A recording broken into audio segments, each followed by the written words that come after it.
Tous. Salut à tous, une petite vidéo assez tragique ce matin parce que la poule Victoria a été tuée par un renard ainsi que la poule Zoé et la nègre de soie. Je venais de donner à manger au cochon, j'étais rentrée depuis un quart d'heure du boulot et je suis rentrée. Et je suis ressortie immédiatement quand j'ai entendu du bruit et c'était déjà trop tard. Je l'ai vu s'enfuir avec une poule là-bas dans la bouche, mais il l'a lâchée. Je croyais que c'était la poule Zoé, mais en fait c'était la poule blanche qui est là, qui est une des filles de Zoé en fait, mais un peu plus grande. Elle est blessée, un petit peu sous le ventre, mais elle boite pas, elle mange. Alors elle est prostrée, elle a eu très peur. En parallèle, il y a la poule là qui avait 8 petits, elle en a plus que 4, je sais pas où sont passés les autres. En tout cas, hier, ils ont tous été enfermés hier et avant-hier dans le poulailler parce que j'avais trop peur que le renard passe 5 minutes après que je sois rentrée dans la maison encore. Donc, mes 3 poules les plus sympas, Zoé la poule, Victoria, celle qui était le plus expressif en fait, et puis les pures races surtout, elle me les a tuées, mangées.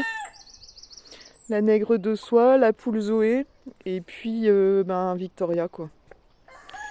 Victoria, il l'a pas mangée, elle était morte derrière la maison. Elles étaient dans la maison, elles étaient vraiment collées à la véranda, je les entendais piailler. Elles venaient de rentrer dans la véranda manger le grain des perruches là.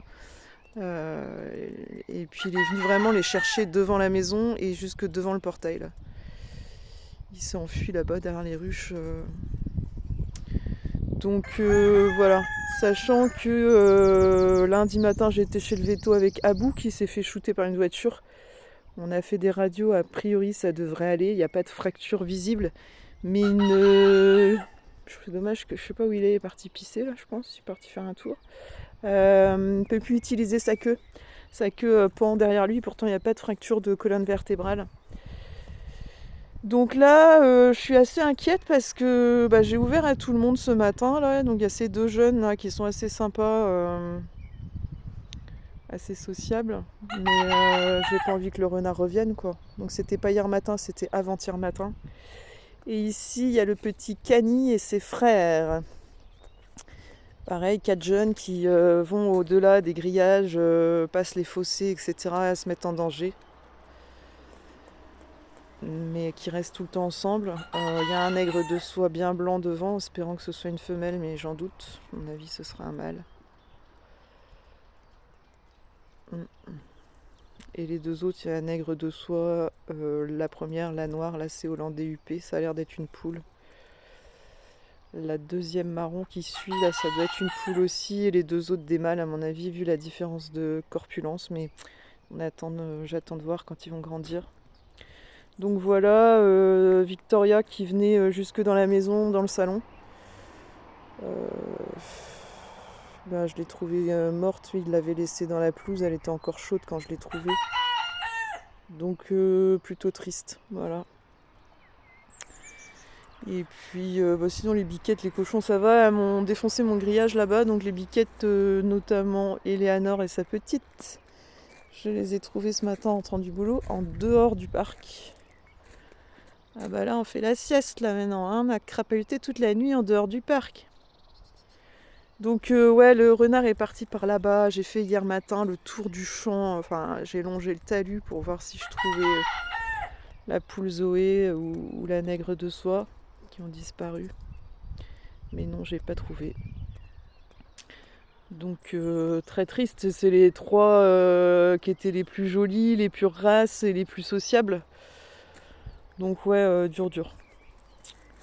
Donc là il y a 4 poussins, j'avais mis les œufs de la poule Zoé en couveuse là, donc j'ai quelques œufs qu'elle avait commencé à couver et que j'ai mis en couveuse.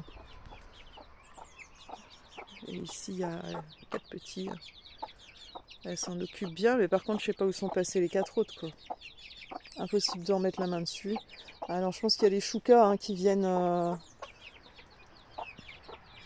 chipper les poussins dès qu'elles s'en éloignent. Donc voilà, les cochons vont bien, je vais leur donner leur gamelle là.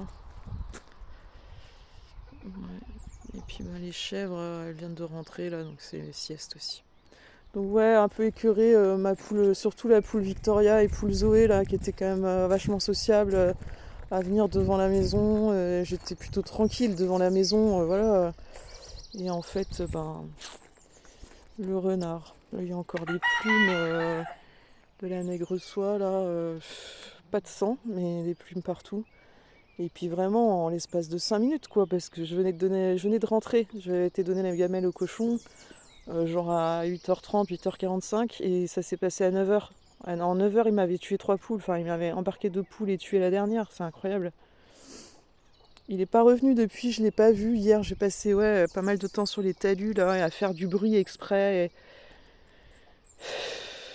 Ouais, non, là, il y a une mauvaise série. Du coup, j'ai peur parce que c'est quasiment tous des jeunes là, ceux qui restent. J'ai renforcé un peu les grillages par là où ils passaient, mais ouais, je suis dégoûtée quoi. Donc inquiète quand je suis au boulot de ce que je vais retrouver. Est-ce qu'il va chercher à rentrer dans le poulailler? Là j'ai ouvert, est-ce que j'ai bien fait? Est-ce que dans un quart d'heure il va pas venir me tuer une poule quoi? Donc très inquiète. Et en même temps, bah oui c'est la nature, mais bah, quand ça arrive ça fait chier quoi. Là ils ont des petits, c'est la période de reproduction pour les renards, donc je pense qu'elle a embarqué 2 poules pour ses petits. La troisième, je sais pas pourquoi elle l'a tuée, elle l'a laissée sur place, la poule Victoria. Mais voilà. Donc ben j'ai des œufs en couveuse et puis j'ai des jeunes là, donc on va voir ça pour la descendance en quelque sorte. Et puis la poule noire là, quand ces petits auront grandi, elle va sûrement refaire une portée. J'espère que j'aurai pas trop de coques et qu'il y aura des poules que je pourrai garder. J'espère que les nègres soient c'est des femelles. On verra bien. Voilà pour les nouvelles. Bon, je suis pas très en forme, je viens de rentrer d'une troisième nuit d'affilée, là, ça a été un peu raide. Et je suis crevée. Et inquiète avec ce renard, donc même en journée quand je vais dormir, je suis toujours en semi-éveil, là je dors très très mal. Et dès que j'entends un bruit bizarre, je me relève, je vais voir, je suis pas tranquille quoi. Donc voilà pour les nouvelles, pas très très réjouissantes. Et puis à bout, ben ouais, il y a une radio qui montre pas de fracture au niveau de la colonne vertébrale. Il a été tapé par une voiture, je l'ai entendu. Et il était abîmé au niveau de la patte avant, un petit peu à l'arrière du dos. La radio du dos montre pas de fracture de colonne vertébrale. Normalement, on a arrêté les anti-inflammatoires hier matin. Il montre pas de signe de douleur, mais sa queue reste complètement molle derrière lui. Il n'arrive plus à la bouger. Donc, bon, peut-être qu'il y a un hématome ou peut-être qu'il y a, je sais pas, un tendon, un nerf, quelque chose. C'est complètement mou, quoi. C'est voilà. Il a pas mal. Il n'y a pas de plainte quand on le touche, ni la queue, ni rien du tout. Il n'y a pas d'hématome. Je vais rappeler la météo lundi pour avoir un avis. Parce qu'elle m'avait dit que normalement ça devrait revenir la queue. Bon, on verra bien. Et puis bah ouais, difficile de le laisser dehors lui aussi quand je pars au travail parce que je suis pas tranquille qu'il retourne sur la route et qu'il se fasse taper à nouveau par une bagnole quoi. Surtout qu'il est un peu mieux mais il est quand même ralenti. Puis avec sa queue qui traîne dans l'herbe là. Donc voilà. C'est des choses qui arrivent hein, et il faut bien que les renards mangent aussi, mais voilà, il a pris mes poules préférées en gros et ouais, ça me met un peu mal. Ça me met un peu mal. Bon. Voilà pour les nouvelles, allez, à bientôt tout le monde.